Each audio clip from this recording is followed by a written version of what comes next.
بھائیو، یزید اچانک کوئی آسمان سے نازل ہو کر تخت پر نہیں بیٹھا. یہ مسلسل اسلامی نظام کی گراوٹ تھی 20 سے 25 سال کی، جس کا نمائندہ بن کر یزید سامنے آیا. خرابی اس سے پہلے ہو چکی تھی. اب یہ الگ سے پورا ایک ٹاپک ہے، وہ 50 احادیث میں کور ہے. اور ابھی ریسنٹلی میں نے 8 محرم الحرام کو ایک لیکچر ریکارڈ کروایا ہے، لیکچر نمبر 101، صحیح مسئلہ خروج اور فکر حسین حق پرستی کی علامت ہے. اس میں میں نے یہ ساری باتیں کھول کر بیان کی ہیں. الحمدللہ جسے شوق ہو تو وہ لیکچر دیکھ سکتا ہے. بہرحال یزید ابن معاویہ کے جو برے کرتوت ہیں اس پہ تو گھنٹوں گفتگو کی جا سکتی ہے. اس حوالے سے اس امت میں بہت بڑی خدمت کی ہے. اہل سنت کے بہت بڑے ایک امام گزرے ہیں آج سے 900 سال پہلے. امام عبد الرحمن بن علی بن محمد بن الجوزی، المتوفا 597 ہجری، 597 ہجری میں فوت ہوئے. آج 1436 ہجری ہے، 900 سال پہلے. انہوں نے ایک کتاب لکھی، اور یہ شیخ عبد القادر جیلانی رحمت اللہ علیہ المتوفا 561 ہجری کے شاگرد بھی ہیں، محدث ابن جوزی. ان کو اہل سنت کہلوانے والے تینوں گروہ اپنا امام مانتے ہیں، بریلوی، دیوبندی، سلفی یعنی اہل حدیث، اور اہل تشیع بھی ان کو بڑی قدر کی نگاہ سے دیکھتے ہیں. محدث ابن جوزی کو ان کی بہت خدمات ہیں حدیث کی فیلڈ کے اعتبار سے، حتیٰ کہ امام ابن تیمیہ اور حافظ ابن کثیر اور اس طرح کے بڑے بڑے جو لوگ ہیں، جو خصوصاً اہل حدیث مکتب فکر کے لوگ جن کو بڑا اپنا امام مانتے ہیں، وہ ان کو بہت عزت کی نگاہ سے دیکھتے تھے. ان کی بڑی تعریفیں کی ہیں انہوں نے اپنی کتابوں میں، کیونکہ یہ تو ان سے بھی بہت پہلے گزرے ہیں. ان کے زمانے میں ایک یزیدی تھا مولوی، اس کا نام تھا عبد المغیث. اس نے ایک کتاب لکھی کہ یزید کو ہمیں برا نہیں کہنا چاہیے، یہ سب اس کے اوپر جھوٹے الزام ہیں. حتیٰ کہ بخاری مسلم میں بھی جو حدیثیں آئی ہیں اس نے کہا یہ بس اسی طرح ہے، جس طرح آج بھی منکرین حدیث ہے نا، وہ بخاری مسلم کی حدیثوں کو کہتے ہیں ہم نہیں ان حدیثوں کو مانتے. تو منکرین حدیث ہمیشہ سے رہے ہیں. تو اس نے وہ حکومتی ملے ہوتے ہیں نا، حکومتوں سے پیسہ لے کے تو فتوے دیتے ہیں، آج بھی لوگ دیتے ہیں. تو اس نے ایک کتاب لکھی عبد المغیث نے. تو اس وقت محدث ابن جوزی میدان میں اترے اور انہوں نے یہ کتاب لکھی، الرد علی المتعصب العنید المانع من ذم یزید. یہ اس سرکش اور ضدی کا رد ہے جو یزید کی مذمت کرنے کو برا سمجھتا ہے. یہ کتاب کا نام انہوں نے رکھا. اور پھر وہ پول کھولے کہ کسی کا انہوں نے لحاظ نہیں کیا، اور جو کر سکتے تھے انہوں نے کیا. الحمدللہ یہ کتاب امام ابن تیمیہ المتوفا 728 ہجری، حافظ ابن کثیر المتوفا 774 ہجری اور بڑے بڑے اہل سنت کے ائمہ نے اس کتاب کی بڑی تعریف کی ہے، اپنی کتابوں میں لکھا. اور البدایہ والنہایہ تاریخ ابن کثیر میں حافظ ابن کثیر نے اس کتاب کو مینشن کر کے کہا کہ اس کتاب نے امت کا دل ٹھنڈا کر دیا ہے، اور بڑی صحیح طریقے سے پٹائی کی ہے یزیدی پارٹی کی ابن جوزی نے. یہ ابن کثیر نے لکھا. اور یہ کتاب الحمدللہ اردو ترجمے کے ساتھ شائع ہو چکی ہے. شاہ نفیس اکیڈمی لاہور والوں نے، جو دیوبند مکتب فکر کا ایک ادارہ ہے، انہوں نے اس کا ترجمہ شائع کر دیا ہے. ہماری ویب سائٹ اہل سنت پاک.com پہ اس کا PDF موجود ہے، ڈاؤن لوڈ بھی آپ کر سکتے ہیں. ٹوٹل یہ 80 صفحات پر مشتمل ہے کتاب. ٹوٹل 160 ہے اس کے صفحات، 80 صفحات اس مترجم نے اپنے کومنٹس کیے ہیں، اور 80 صفحات پہ اس کا کتاب کا ترجمہ ہے. ماشاءاللہ انہوں نے حق کھول کر بیان کیا ہے. ائمہ اہل سنت کی رائے کیا تھی یزید کے بارے میں. حیران کن بات ہے کہ دنیا کی کسی حدیث کی کتاب میں یزید سے ایک حدیث بھی روایت نہیں ہے. حضرت ابو بکر کے بیٹوں کی حدیثیں بخاری اور مسلم میں ہیں. حضرت عمر کے بیٹوں کی حدیثیں بخاری اور مسلم میں ہیں. حضرت علی کے بیٹوں کی حدیثیں بخاری اور مسلم میں ہیں. لیکن یزید کی کوئی روایت دنیا کی کسی کتاب میں موجود نہیں ہے. حالانکہ ان کے بھی والد حضرت امیر معاویہ رضی اللہ تعالیٰ عنہ 40 سال تک مسلمانوں کے حکمران رہے ہیں، 20 سال تک گورنر، اور پھر 20 سال بعد صلح حسن کے بعد حکومت سنبھالی. لیکن کسی نے ان کے بیٹے سے حدیث نہیں لی کیونکہ مجروح راوی تھا. تو یہ سارے اقوال محدثین کے انہوں نے جمع کیے. اور محدث جو ہوتے ہیں نا، وہ بالکل نیوٹرل لوگ ہوتے ہیں. وہ حکومتی ملا نہیں ہوتے ہیں کہ پیسے لے کے فتوے دیں. محدث تو حق بات کرتا ہے. جو مجروح راوی ہے وہ مجروح ہے. حتیٰ کہ آپ بخاری اور مسلم میں یہاں تک حضرت علی کے بیٹوں کی، حضرت علی کے پوتوں کی، ان کے پڑپوتوں تک کی حدیثیں موجود ہیں بخاری اور مسلم کے اندر. امام باقر کی حدیثیں، امام جعفر کی حدیثیں، امام موسیٰ کاظم کی حدیثیں، امام علی رضا کی حدیثیں، امام زین العابدین کی حدیثیں، یہ اہل سنت کے ہاں آپ کو ملیں گی. لیکن یزید کی کوئی حدیث نہیں آپ کو اہل سنت کی کسی کتاب میں نہیں ملے گی. حالانکہ وہ اس کے باپ صحابی ہیں، 40 سال تک مسلمانوں کے حکمران رہے، ڈومیننٹ پرسنالٹی رہے. کوئی ایک روایتی محدث لے لیتا نا کہ 40 سال میں اپنے باپ سے کچھ سیکھا ہوگا انہوں نے، کوئی نہیں. کیونکہ وہ کہتے تھے یہ ظالم شخص ہے، یہ اس قابل ہی نہیں کہ اس سے حدیث لی جائے. وہ احمد بن حنبل کا قول میں انشاءاللہ بیان بھی کر دوں گا اس میں. تو بہرحال یہ کتاب پی ڈی ایف فارم میں اگر کسی کو چاہیے ہو تو مجھے ای میل کر سکتے ہیں mirza_95@yahoo.com پہ، میں آپ کو یہ بھجوا بھی سکتا ہوں. بھائیو، آپ صلی اللہ علیہ وسلم کی وفات کے 50 سال کے بعد 60 ہجری میں حضرت امیر معاویہ رضی اللہ تعالیٰ عنہ فوت ہوئے، اور جاتے جاتے انہوں نے اپنی زندگی میں ہی مرنے سے 4 سال پہلے ہی اپنے بیٹے یزید کے لیے بیعت لینا شروع کر دی. صحیح بخاری میں آتا ہے کہ صحابہ کرام سخت خلاف تھے کہ آپ یہ کیا کرنے جا رہے ہیں، امت کو کس ڈگر پہ چلا کر جا رہے ہیں، لیکن تلوار کے زور پر اپنے بیٹے کی بیعت لی. صحیح بخاری میں موجود ہے. یہ کہتے ہیں جی بیعت کر لی تھی، گن پوائنٹ پہ بیعت کی، تو بیعت تو دل ہی ماننے کا نام ہے. اور میں حضرت عمر کا فتویٰ بھی اینڈ پہ بتاؤں گا صحیح بخاری سے کہ جو تلوار کے زور پر بیعت ہو اس کو حضرت عمر کہتے ہیں یہ بیعت ہی نہیں ہے. تو صحابہ کرام نے مخالفت کی، لیکن وہ جو معاملہ ہونا تھا وہ ہوا. وہ میں نے مسئلہ نمبر 101 میں ڈیٹیل کے ساتھ بیان کیا. آج ٹاپک کو میں چھیڑوں گا نہیں کیونکہ آلریڈی میں اس کو ایڈریس کر چکا ہوں. بہرحال اس حوالے سے صحیح بخاری میں انٹرنیشنل نمبر کے مطابق 120 نمبر حدیث ہے. حضرت ابو ہریرہ کہتے ہیں میں نے حضور صلی اللہ علیہ وسلم سے 2 پیالے لیے، ایک میں نے تمہارے سامنے ظاہر کر دیا، یعنی یہ جو شریعت کا علم ہے، حدیثیں میں نے بیان کر دی، اور دوسرا پیالہ ایسا ہے اگر میں تمہیں بتاؤں تو تم میری شہرت کاٹ دو. ایسی باتیں مجھے حضور نے بتائی ہیں. وہ کیا باتیں تھی؟ وہ صحیح بخاری کے اندر ہی انٹرنیشنل نمبر کے مطابق 3605 نمبر حدیث ہے. حضرت ابو ہریرہ کہتے ہیں کہ مجھے حضور صلی اللہ علیہ وسلم نے بنو قریش، بنو امیہ کے لونڈوں کے ان لڑکوں کے نام بتائے ہیں، ان کے ماں باپ اور قبیلوں کے نام تک بتا دیے ہیں جن کے ہاتھوں اس امت کی تباہی ہونے والی ہے. اور میں چاہوں تو ان کے نام، ان کے ماں باپ کے نام بھی بتا سکتا ہوں. جیسے حضرت حذیفہ ابن یمان کو حضور صلی اللہ علیہ وسلم نے منافقین کے نام بتائے تھے، حضرت ابو ہریرہ کو ان لوگوں کے نام بتا دیے تھے جن کے ہاتھوں امت کی تباہی ہونے والی تھی، بنو امیہ کے وہ لڑکے. حتیٰ کہ اسی حدیث کے تحت فتح الباری میں امام ابن حجر اسقلانی رحمہ اللہ المتوفی 852 ہجری وہ لکھتے ہیں، اور بڑی انہوں نے اسناد مختلف کتابوں سے، المصنف ابن ابی شیبہ سے، باقی کتابوں سے جمع کی کہ حضرت ابو ہریرہ یہ دعا کیا کرتے تھے، اے اللہ مجھے 60 ہجری تک باقی نہ رکھنا اور لڑکوں کی حکومت سے پہلے موت دینا. 59 ہجری میں حضرت ابو ہریرہ فوت ہو گئے اور 60 ہجری میں یزید ابن معاویہ تخت نشین ہوا.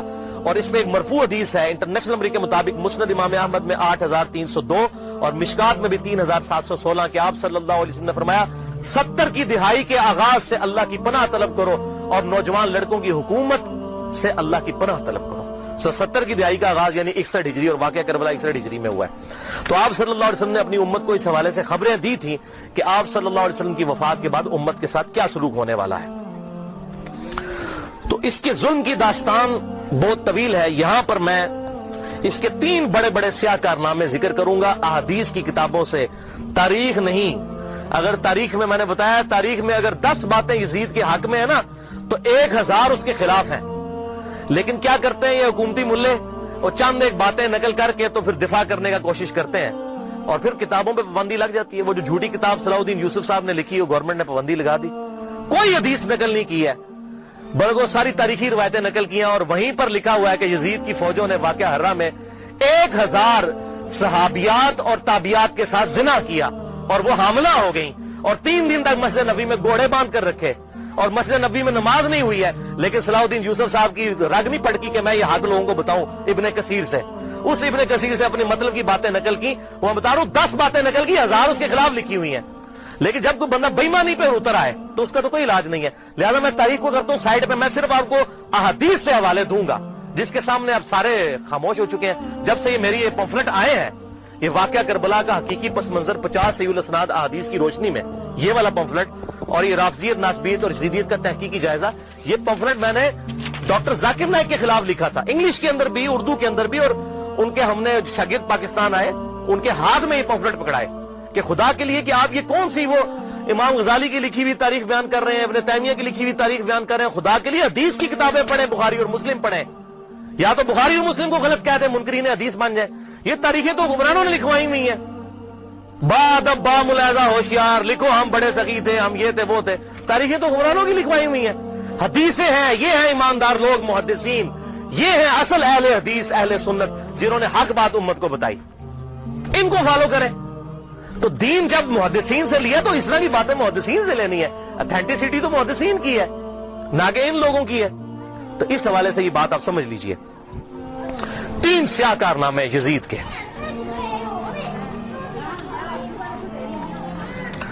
پہلا سیاہ کارنامہ 61 ہجری میں آپ صلی اللہ علیہ وسلم کی وفات کے بعد 50 سال کے بعد عبید اللہ ابن زیاد کو گورنر لگا کر اس کے ذریعے سیدنا حسین ابن علی رضی اللہ تعالی عنہ کو شہید کروایا. 18 اہل بیت میں سے اور 54 لوگ دوسرے شہید ہوئے واقعہ کربلا کے دوران. ٹوٹل 72 لوگ. اور اس کا ذکر صحیح بخاری میں انٹرنیشنل نمبر کے مطابق 3748 نمبر حدیث میں موجود ہے, اور صحیح مسلم میں 6309 نمبر حدیث کے اندر بھی موجود ہے کہ جب حضرت حسین کے قتل کے بعد حضرت امام زین العابدین علی ابن حسین رحمہ اللہ تعالی جب مدینہ شریف آئے تو ان کے ہاتھ میں حضور کی تلوار تھی جو حضرت علی کے پاس تھی, اس کے بعد مولا حسین کے بعد تھی, مولا حسین کے بعد زین العابدین کے پاس آئی. صحیح مسلم 6309. تو مسور بن مخرمہ رضی اللہ تعالیٰ عنہ حاضر خدمت ہوئے اور انہوں نے کہا کہ اے نبی کے بیٹے یہ تلوار آپ میرے حوالے کر دیں ورنہ یہ کہیں بنو امیہ کے ظالم لوگ آپ سے چھین نہ لیں, اور میں اپنی جان سے بڑھ کر اس کی حفاظت کروں گا. تو یہ صحیح مسلم میں موجود ہے. لوگ کہتے ہیں نہیں پتہ نہیں حسین قتل بھی ہوا تھا کہ نہیں. ٹھیک ہے, آپ لوگوں نے یہ باتیں کرنا شروع کر دی ہیں. تو بھئی جھوٹ کے تو کوئی پاؤں نہیں ہوتے ہیں. جب لوگوں نے یہ جرت کی تھی وہ صحابہ وہ بغلوں میں بت رکھ کے آتے تھے اس لیے رفع یدین ہوتا تھا. حالانکہ اہل سنت اور اہل تشیع کا رفع الیدین پہ اجماع ہے, سوائے حنفیوں کے پوری امت متفق ہے کہ آپ صلی اللہ علیہ وسلم رکوع میں جاتے وقت رکوع سے اٹھتے وقت رفع الیدین کرتے تھے. لیکن جب کوئی بندہ بے ایمانی پر اترا ہے تو اس کا تو کوئی علاج ہی نہیں ہوگا کہ جی بت رکھ کے آتے تھے, اے بھی ہوئی یہ بت رکھ کے آتے تھے. بھائی صحیح مسلم میں موجود ہے, صحیح بخاری میں واقعہ کربلا کا ذکر موجود ہے. دوسرا سیاہ کارنامہ,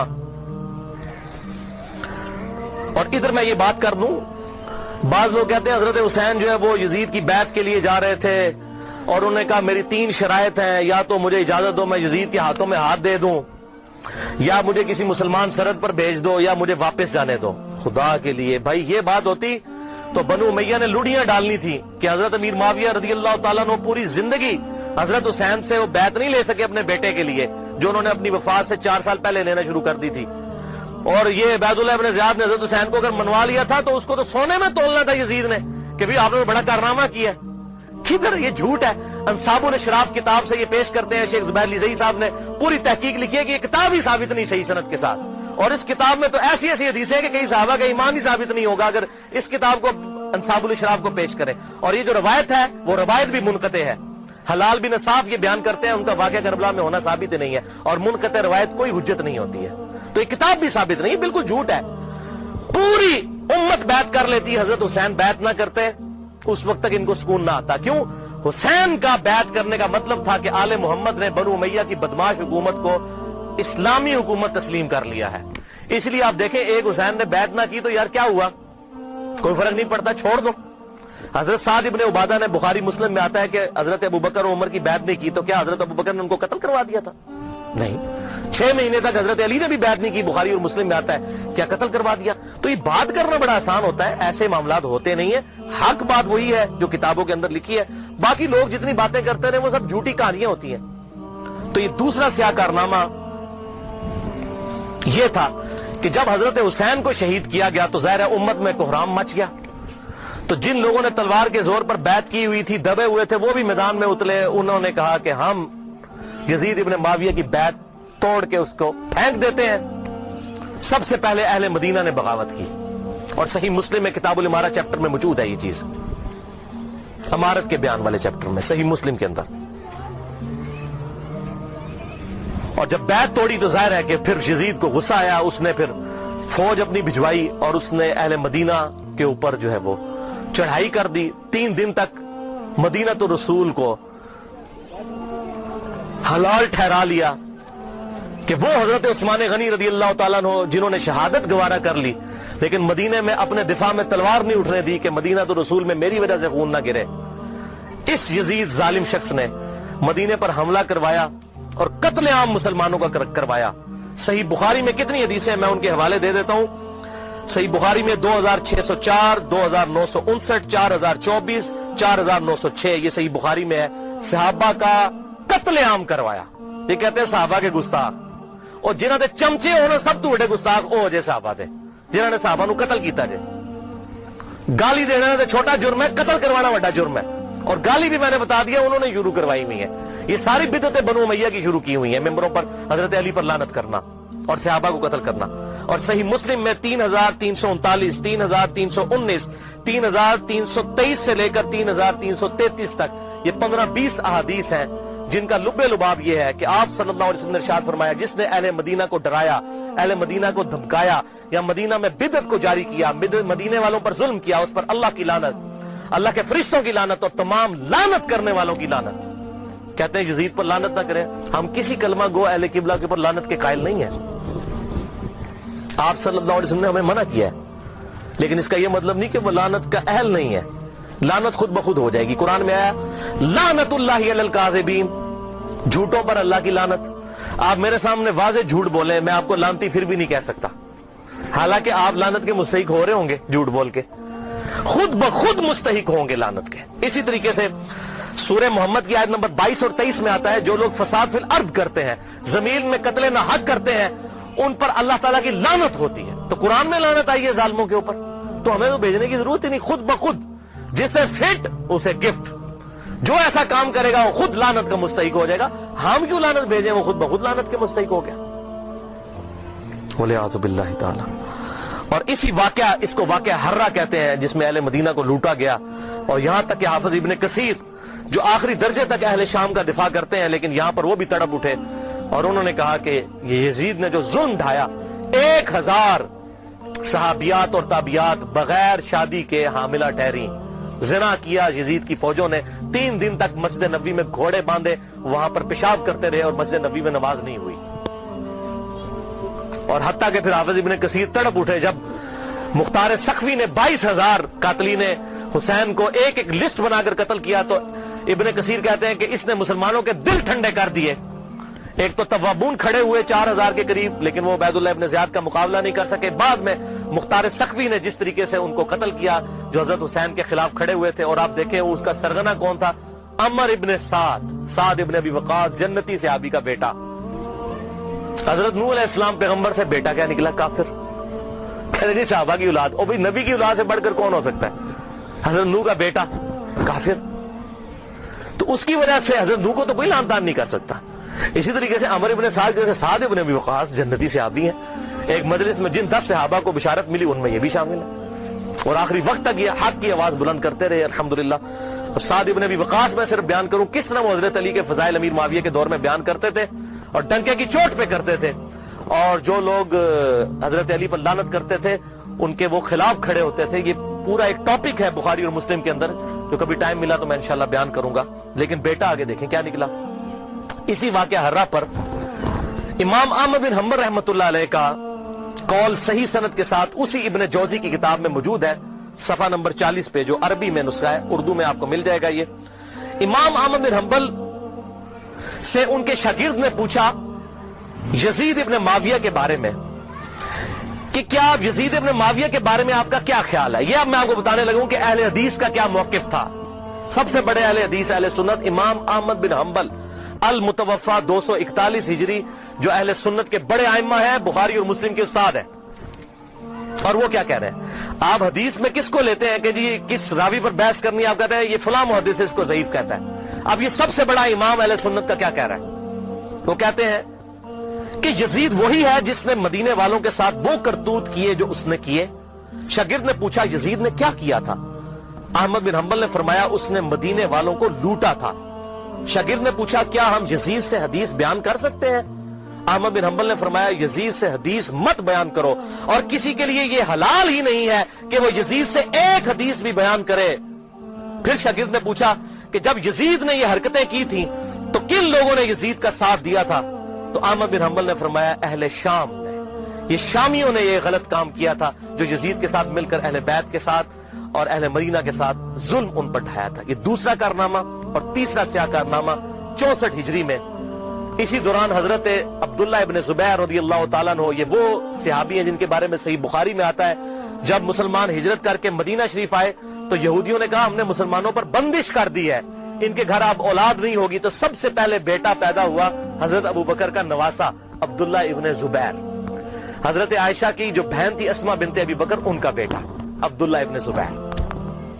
اور حضور نے اپنے مبارک ہاتھوں سے ان کو گٹی دی تھی کھجور چبا کر، صحیح بخاری میں آتا ہے. یہ وہ ہیں عبداللہ ابن زبیر صحابی. یہ بھی حضرت حسین کی طرح جن چند بڑے لوگوں نے بیعت نہیں کی. کون کون تھے ان میں؟ حضرت حسین ابن علی، علی کا بیٹا، حضرت عباس کا بیٹا عبداللہ ابن عباس، ابو بکر کا بیٹا عبد الرحمن بن ابی بکر، اور زبیر کا بیٹا ابن زبیر، عبداللہ ابن زبیر. تو یہ نمائندہ شخصیات ہی سامنے آتی ہیں نا. مجھے بتائیں آج اگر زرداری اور نواز شریف مل کے عمران خان کی بیعت کر لیں تو کیا یہ دو بندوں کی بیعت ہوگی؟ پوری پارٹی کی. یا عمران خان اور زرداری مل کے نواز شریف کی کر لیں، یا عمران خان اور نواز شریف مل کے زرداری کی بیعت کر لیں تو کیا یہ دو بندوں کی بیعت ہوگی؟ پوری پارٹی کی. وہ کہتے ہیں نہیں سب نے بیعت کر لی تھی. اور بھائی نمائندہ شخصیات تو امت کی یہی تھی نا، باقی تو سارے بیچارے اسی طرح ہوتے ہیں. حسین تے نہیں روزانہ ماما جمنیاں، حسین بڑھنا سوکھا ہے. آپ نے بخاری میں حضرت ابو ہریرہ کا قول سن لیا کہ وہ کہتے ہیں مجھے ڈر ہے میں ان لونڈوں کے نام بتاؤں تو مجھے قتل کر دو. تو انہوں نے اپنی جان بچائی. جان بچانا بھی فرض ہے، لیکن اعلیٰ ترین درجہ یہ ہے جو صحیح مسلم میں حدیث ہے، انٹرنیشنل نمبر کے مطابق 177 نمبر حدیث صحیح مسلم کتاب الایمان میں، کہ برائی جب دیکھو تو ہاتھ سے روکو. ہاتھ سے نہیں روک سکتے، زبان سے، نہیں تو کم از کم دل میں برا جانو. لیکن ذالک اضعف الایمان، یہ ایمان کا سب سے لوئسٹ درجہ ہے. تو حضرت حسین لوئسٹ درجے پر تو نہیں تھے بھائی. جس کے جینز پروفٹ کے جینز ہوں، جس کا بلڈ اور خون نبی کا خون ہو، وہ لوئسٹ درجے پر ایمان رکھے گا؟ وہ تو آگے بڑھ کر باطل کا مقابلہ کرے گا. یہی وجہ ہے کہ حضرت حسین جو ہے انہوں کو یہ ٹائٹل ملنا تھا.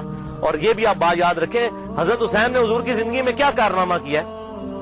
6.5 سال عمر تھی، حضور صلی اللہ علیہ وسلم کی وفات ہو گئی. کارنامہ کرنا تھا. اسلام تقوی کی بنیاد پہ کسی کو ٹائٹل دیتا ہے، ان اکرمکم عند اللہ اتقاکم.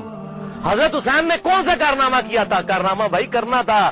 جنتی نوجوانوں کا ٹائٹل اس لیے ملا کہ انہوں نے وہ کام کرنا تھا کہ جب امت سو چکی ہوئی تھی انہوں نے امت کو جگایا. اور ایسی بھی امت جاگی کہ آج تک جب بھی کہیں پر ظلم ہوتا ہے حسین کی مثال پیش کی جاتی ہے. لوگ کہتے ہیں کیا ہوا جی، حسین کے ساتھ بھی تو 72 لوگ تھے نا. اگر ہم تھوڑے ہیں، سورہ نحل میں آیا کہ ابراہیم علیہ السلام اکیلے ہی پوری امت ہے. حق تھوڑا ہو، حق حق ہے، باطل باطل ہے، چاہے وہ کثرت میں کتنا ہی زیادہ ہو. ٹھیک ہے، تو یہ بات آپ سمجھیے اس حوالے سے. تو عبداللہ ابن زبیر نے بھی بغاوت کی. انہوں نے حجاز، مکہ، مدینہ اور پورے ایریے پر انہوں نے اپنی خلافت قائم کر لی اور یزید صرف شام تک رہ گیا. تو پھر یزید نے عبداللہ ابن زبیر رضی اللہ تعالیٰ عنہ کو قتل کرنے کے لیے اور ان کی حکومت کو ختم کرنے کے لیے جو خلافت تھی، اپنے گورنروں کو بھیجا، سپہ سالاروں کو بھیجا. 64 ہجری کا یہ واقعہ ہے.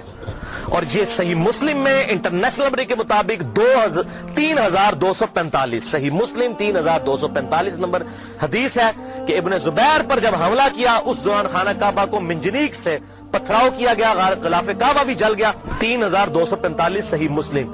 یہ کرتوت ہے. کہتے ہیں جی وہ تو یہ تھے جنتی تھے. وہ بھی میں پول کھولنا کہڑے پاس جنتی سی ہو. صحیح مسلم 3245 خانہ کعبہ کو جلا دیا. لیکن پھر اس دوران پہلے واقعہ کربلا، اس کے بعد واقعہ ہرا ہوا، اور پھر ابن زبیر پہ جب حملہ کیا اسی دوران یزید مر گیا 64 ہجری کے اندر. جب مرا تو پھر ابن زبیر نے اسی جنگ کے دوران وہ مر گیا. ابن زبیر نے کہا کہ جاؤ اپنے شیطان کی خبر لو، وہ مر گیا. تو پھر اس کی فوج تتر بتر ہو گئی.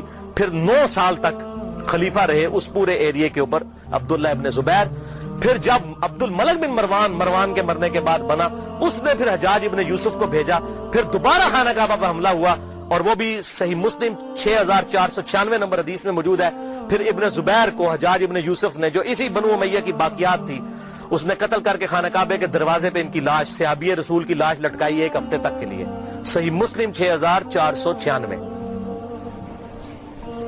ابن زبیر کو 74 ہجری کے اندر شہید کر دیا گیا. یہ بھی انہی کا کارنامہ تھا. اب یہاں پر میں کسی محدث کا فتویٰ، کسی محقق کا فتویٰ، کسی حکومتی ملے کا فتویٰ، کسی روزی روٹی چلانے والا دین سے اس کا فتویٰ نہیں، امیر المؤمنین سیدنا عمر ابن خطاب رضی اللہ تعالیٰ عنہ کا فتویٰ صحیح بخاری سے پیش کرنے لگا ہوں۔ انٹرنیشنل نمبر کے مطابق صحیح بخاری میں 6830، سیدنا عمر کا جب آخری حج تھا تو آپ کو کسی نے آ کر خبر دی، اس کے بعد آپ شہید ہو گئے، کہ لوگوں میں یہ چیما گوئیاں ہیں کہ جب عمر بڑھ جائے گا تو ہم فلاں شخص کو اپنا خلیفہ بنا لیں گے، خود ہی چن لیں گے۔ اب یہ فلاں کون ہے، اس کو تلاش کرنا ہے، یہ فلاں کون تھا خلافت کا لالچی، یہ آپ کے لیے اسائنمنٹ ہے۔ فلاں شخص کی ہم بیعت کر لیں گے۔ حضرت عمر کو اتنا غصہ آیا کہ مسلمانوں کے مشورے کے بغیر، صحیح بخاری 6830، بڑی لمبی حدیث ہے، حضرت عمر فاروق رضی اللہ تعالیٰ عنہ ممبر پر چڑھے اور ابن عباس کہتے ہیں کہ میرا گھٹنا جو ہے نا وہ بالکل ممبر کے ساتھ ٹچ تھا جب میں نے یہ حضرت عمر کا خطبہ خود سنا، اور حضرت عمر اتنے غصے میں تھے، میں نے کہا کہ آج تو یہ، بلکہ صحیح بخاری اسی حدیث میں آتا ہے کہ عبد الرحمن بن عوف کہتے ہیں کہ آپ تو عرفات کے میدان میں خطبہ دینے لگے، تو میں نے کہا امیر المومنین یہاں پر ہر طرح کے لوگ موجود ہیں، کوئی پڑھ لکھے ہیں، کوئی ان پڑھ ہے، تو آپ کی بات کا کوئی اور مطلب نہ لے لیں، آپ صبر کریں، مدینہ جا کے خطبہ دیں۔ تو مدینہ شریف جا کر پہلا کام حضرت عمر نے خطبہ دیا 6830، بڑی باتیں ارشاد فرمائی، اور پھر اس میں ارشاد فرمایا ورڈ بائی ورڈ، لفظ بائی لفظ حضرت عمر کے الفاظ، صحیح بخاری 6830۔ دیکھو، خیال رکھنا کہ کوئی شخص بھی بغیر مسلمانوں کے مشورے کے اور بغیر اتفاق رائے کے تم پر مسلط نہ ہونے پائے، ورنہ اس کا انجام قتل و غارت ہوگا۔ اور وہ آپ نے دیکھا کتنی قتل و غارت ہوئی، حضرت حسین کو شہید کیا گیا، واقعہ ہررا ہوا، پھر خانہ کعبہ کو جلایا گیا، پیچھے کیا رہ گیا، مکے کی حرمت پامال، مدینے کی حرمت پامال، اہل بیت کی حرمت پامال، اس سے زیادہ کیا کر سکتا تھا؟ اور حضرت عمر نے پہلی پیشن گوئی کی تھی مسلمانوں کے مشورے، تو وہ تلوار کے زور پہ کیا گیا۔ وہ میرا پورا لیکچر سن لیں، صحیح بخاری کے اندر موجود ہے حدیث اور کتابوں کے اندر، کہ تلوار کے زور پر زبردستی بیعت لی گئی اور صحابہ نے مخالفت کی، لیکن نہیں کسی کی سنی گئی، والعیاذ باللہ تعالی۔